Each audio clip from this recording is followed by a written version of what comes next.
tassa bhagavato arahato samma sambuddhassa. Namo tassa bhagavato arahato samma sambuddhassa.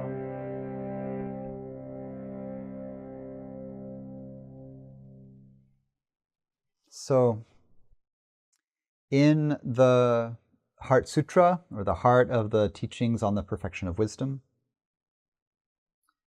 after the opening, where the Bodhisattva Avalokiteshvara, which is the Sanskrit name of the being that would also be called Kuan Yin, the embodiment of compassion, the path of deep listening, the Bodhisattva Avalokiteshvara meditates on the skanda, or khandha in Pali, the aspects or aggregates of experience, form, feeling, or affect, perceptions, formations, consciousness, sees that they're empty, and then announces that emptiness in this core formulation to Shariputra, the eldest in wisdom, or the foremost in wisdom of the Buddha's original monastics.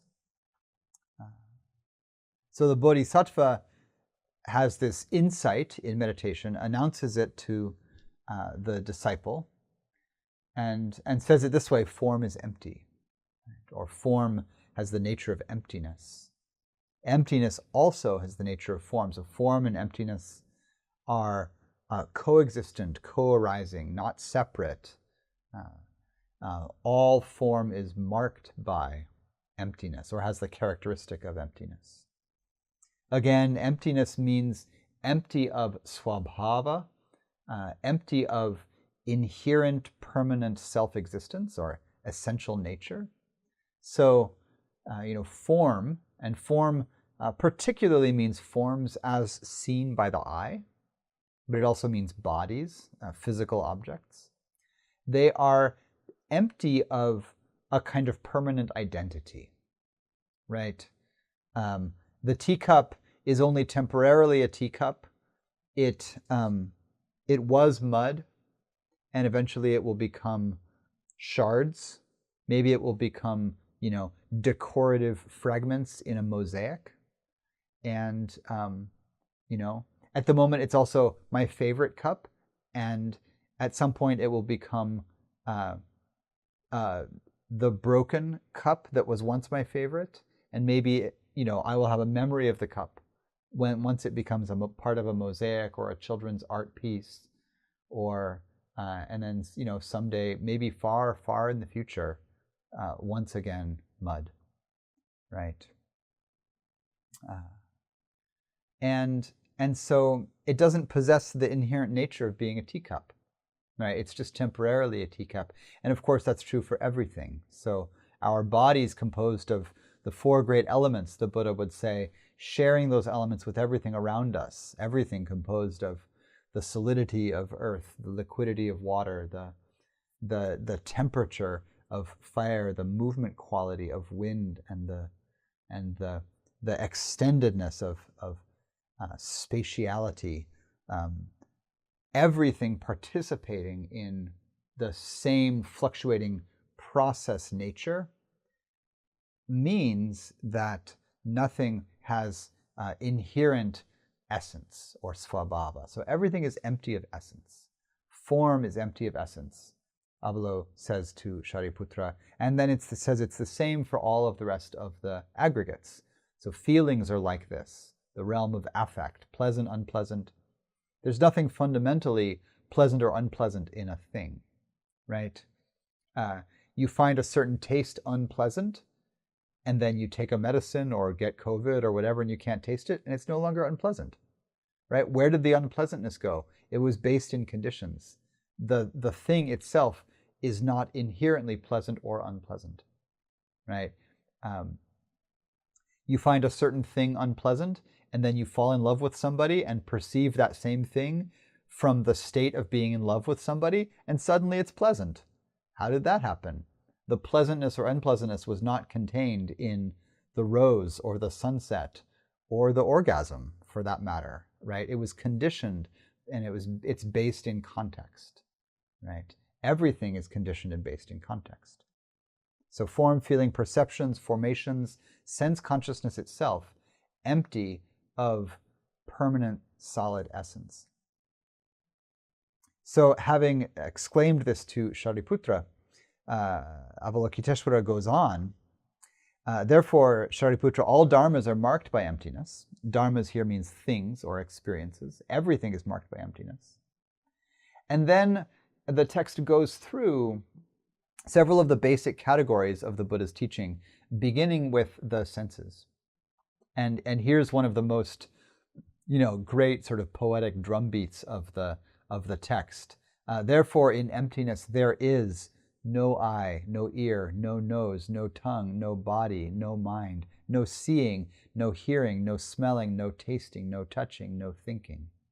Right? That all of these things that we think of as solid or predictable or understandable experiences, but particularly these sensory experiences through which we define our sense of self, they're empty. We can think about seeing and how we could have the idea that to see something for ourselves means knowing that it's true. And the texts themselves use this metaphor all the time, right? One of the qualities of the Dhamma in the early tradition is that it is ehipassiko, to be seen for oneself, right? The word vipassana means see it clearly.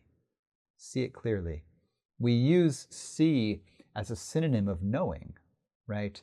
I see actually means, I understand. So to see something is to understand. Seeing is believing. Oh, you disciples, you don't believe it's me, stick your finger through the wound in my hand.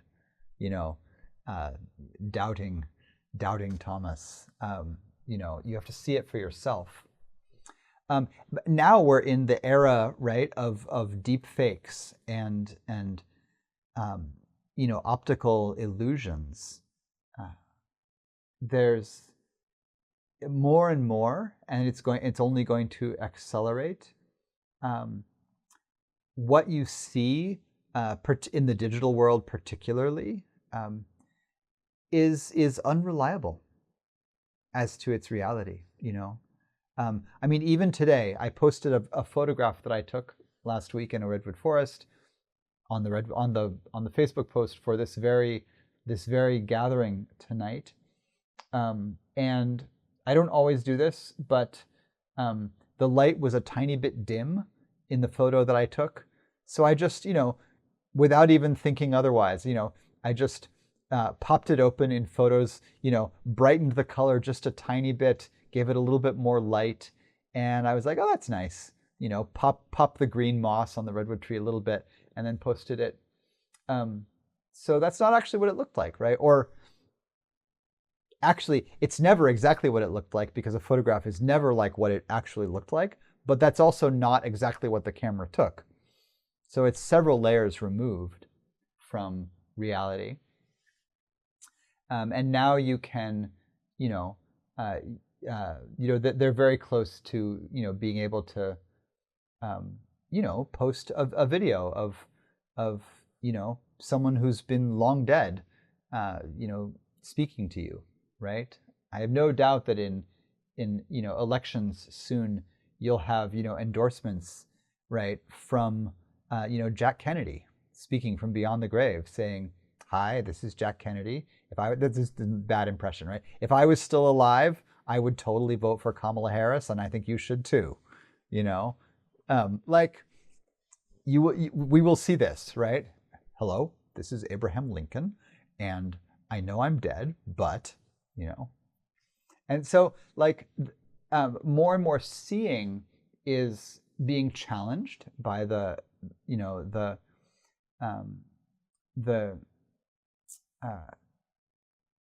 intense deceptive quality of the media around us. But But in emptiness, the understanding actually is that when the mind gets really quiet, what we can notice is that even what we think of as our direct perception is already filtered by concepts, right? So part of this is in the natural, neurological function of perception. Like, part of the way that we know where we are and who we are and what to do in the world is that the senses, the mind, using the information from the senses, does a kind of mapping of the world around us. You can walk through your house in the dark and you kind of know where things are, right? Without directly seeing them. The mind has seen and categorized and sort of fixated all of these things so that I know what I'm looking at pretty much all the time. And the mind doesn't like not recognizing things. You know that feeling when you see somebody, you kind of recognize them, but you can't place them? And it really nags the mind, Or you see something a moment that I really like is a moment when like maybe the light is a little bit dim or something is off to the side of perception, and I see something and my mind at first thinks it's something. Like, oh, I think my mind says person standing there, and then I look over and there's a rake against the side of a shed and there's a shadow and a hanging, bag. And my mind didn't see that stuff directly, and so it said person. And I looked, and it was a rake and a bag. And for a long time, I just for fun, I decided that those moments were when you're seeing ghosts, and that's what ghosts do, is they're only perceivable kind of at the edge of perception, but when you actually look, it's just a rake and a bag. And so I got into the habit of saying hello to them whenever that happened. I'd say, oh, hello, just in case. I was actually seeing what was really there, and then when I looked, it disappears. But I actually really came to like that moment of confused perception, where I don't actually know what the thing is, because it reminds me that there's a veil of conceptualization and recognition that's always between myself and the seen world or the heard world or the sensed world. And what the teaching on emptiness reminds us of, the reminder is that the concepts that we hold about what things are, which includes what we are in relation to them, that those concepts are temporary, fragile, unreliable, not permanent. They don't actually define the thing. And and that this goes all the way. This sort of goes all the way into the real like substrate of the operating system, of the cognitive operating system. But the only way to really touch this, I think, you can't really do this conceptually. You can't walk around being like, nothing is real. Like, you can try. It doesn't, but it doesn't actually penetrate that much. Like, that it's, you can get stoned with a bunch of your like friends from college and be like, dudes, nothing is real. And it's like, you can get a little bit of insight in that state, but the mind actually is still too busy to really perceive it. The thing that the emptiness teachings ask us to do is to actually do what Avalokiteshvara was doing, which is to be deep in meditation. Because the pathway to perceiving emptiness is not just a cognitive like trick where you can be like, okay, don't perceive anything as what it is. It's too baked in. You can't see through recognition on purpose. What you can do, however, is you can practice a meditation, a samadhi essentially, that is deeply thought-free. You practice emptying the mind of the surface level cognitions of story, narrative, judgment, complaining, analysis. And then from there, and that's just the first level, but from there, there's a kind of, I would say, deeply somatic enlivening that happens. And what it's like for me is I get as quiet as I can, mostly in meditation, but you can do this in some kinds of other flow states in movement. You can do it sometimes dancing. Get really quiet on the cognitive level. Set the stories down. And then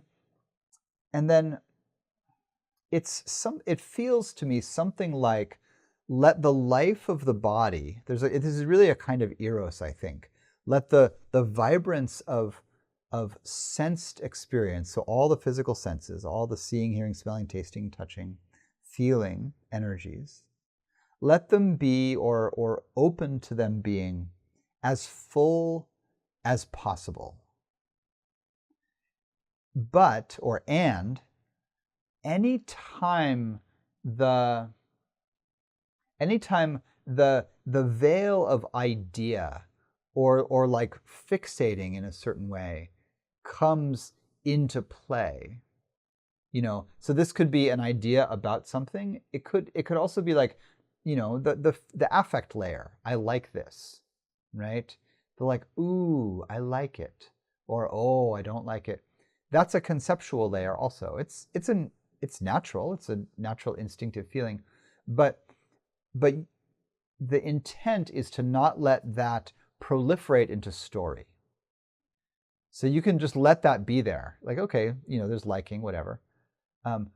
But the meditation is just to let the feeling, the sensations be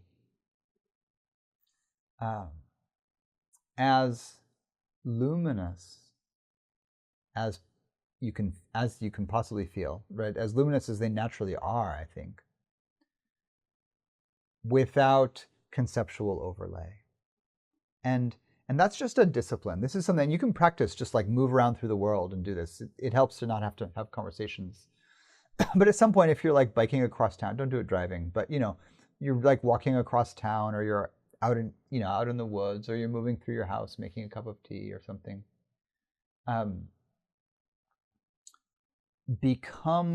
Practice being a fully sensate, non-cognitive creature. And if you want to play with it, you can play with experiencing the world around you as if you don't know what it is. Almost like, and it's fine to know what it is. Like, you turn through a doorway, you don't just walk into the wall. But there can be a kind of being willing to experience everything as new, right? Or at least unbound by habitual use. And to finish up, just in this brief hint toward this, I want to suggest that this can both be super mystical and psychedelic. Like, you can really go into like, whoa, with this. But you can also be in this kind of practice in a very, very ordinary kind of way. And this is really what the much Zen training points to, is that like, this is the fundamental practice, but it's very ordinary, right? You just hold the cup, and it's a cup, and it's cold and smooth, and inside it is this wonderful stuff that's cold and smooth and liquidy, and if I don't even call it water, and I just sort of let the whole experience of the thing unfold naturally with a kind of divine presence,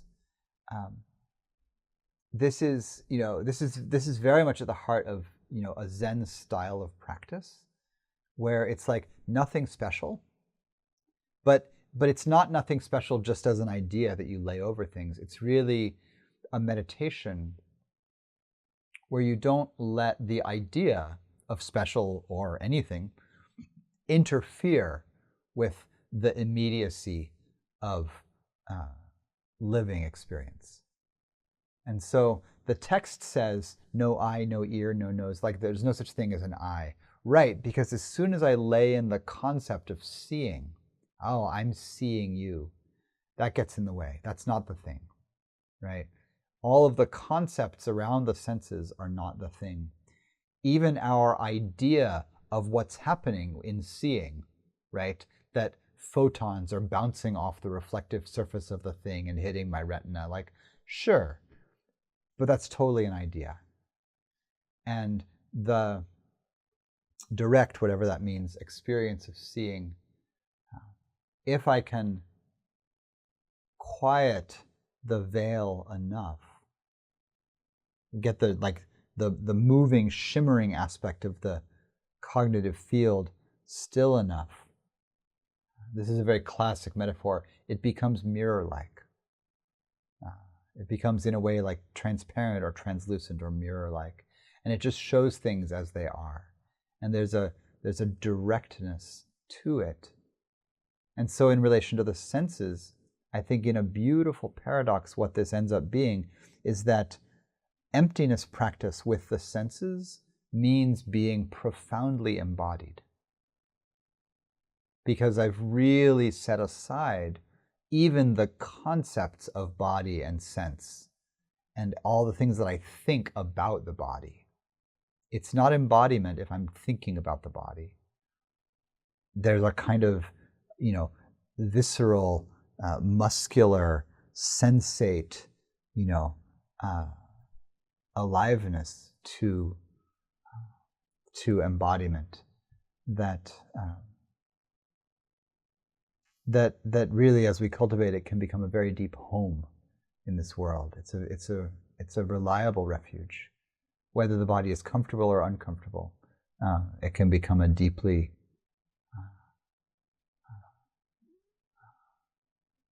nourishing, abiding.